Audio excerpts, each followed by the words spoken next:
Okay, wanted to show you what's cooking over here.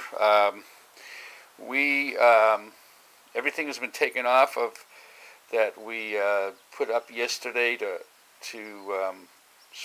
finger joint the sidewalls. On the back end, on the tail, you want to mark off 1/4 inch because we're going to be installing the gun walls today. Look how nice the joints came out. And the fiberglass actually makes it so it has a really nice smooth top to it, but you can see they're all very tight. And then in the front end we want to mark off 7 inches from the front, and we're going to be putting these gun walls in today. The gun walls are set up so we can have something to put the top down to, glue the top down to when that time comes. So we're gonna, I'm gonna pause for a second. Oh, actually, just what I wanted to show you.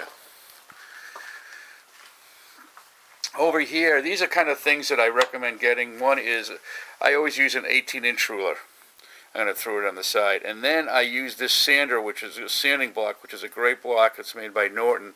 I got it at Home Depot, and I think it's not in the painting section. I think it's in the drywall section.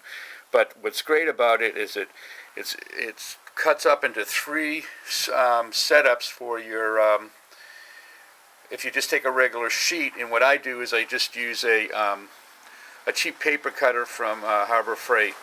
And that's how I cut them up and save a lot of money, and highly recommend that that's what you guys do when you're using sandpaper. And this block is a great block. These right here are all the saws that I typically use. They are all Japanese type design saws, and they're pull saws. Much easier for accuracy. And all of them have a particular task, but for all around tasks, this one would be the baby. But all these other ones I use every once in a while because they're a little bit more precise in some areas. Okay, so what you can see is I marked off the 1/4 inch and also cut the gun wall to the angle of that 1/4 inch. I held it with a clamp so it was easy to saw, and I did the same for the back here. And you can see that the 7 inch from there was sawed off straight, held together by some clamps. What you want to do is draw a straight line all the way down, and the reason why you do that is for a glue mark.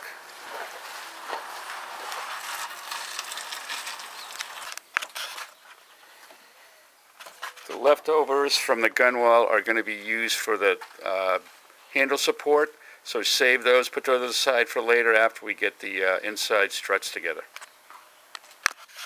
Okay, so now what I've done is, you can see the pencil mark. It does not have to be perfect, but you want to get it close to that gun wall line, so that's why you just do a pencil mark. And we're gonna, I'm gonna show you how to mix the epoxy with the silicone, silica I mean, which is a powdered glass basically, and it turns the epoxy into like a glue type. But you can see what I've done is I have it all ready to go. So right here are the clamps, and this one is set up on the other side so I can quickly clamp after I glue. And you're going to see that I use a lot of clamps to make this happen. So anyways, that's the scoop.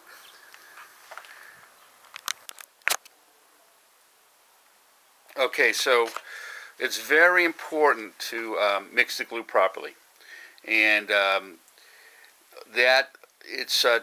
this is one of those setups where basically the pumps do it all, so you have to just do one-on-one. But make sure your count is perfect. And so what I do is my strategy is I just count 1, 2.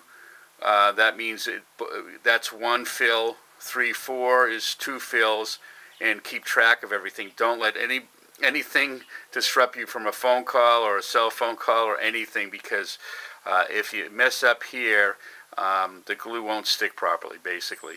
The next thing is you make sure that you do 50 to 60 turns. I have 6 reps here. Well, 6, I don't know how you call them, but pumps. in this, and then I use 1 tablespoon of the silica powder, and you can see it has a whitish tone to it, but it will, when it dries, dry clear. So it's a great glue, and that's what I use. That'll be more than enough to do the setup. I also use these brushes for applying the glue. I get these really cheap at Harbor Freight. It's the best place to go. You get a box for like $9, and that'll last you for a long time. Okay, as you can see, the GunWall is glued, and I would say that all the way down, it's between 8 and 6 inches. You want to put the clamps. The other clamps that are on the other side are set up to hold the side in place, so because the clamps on the other side are so heavy it'll tip over, basically. And then when you're done gluing them, what you do is you take whatever glue is left and you coat the underside of this GunWall, because it's pretty close to impossible to do a good job when the boat is pretty much set up. So that's the way it looks. It's going to take 24 hours to dry, and I will see you tomorrow on a step. It'll start looking more like a boat pretty soon. I mean, well, stand-up paddleboard.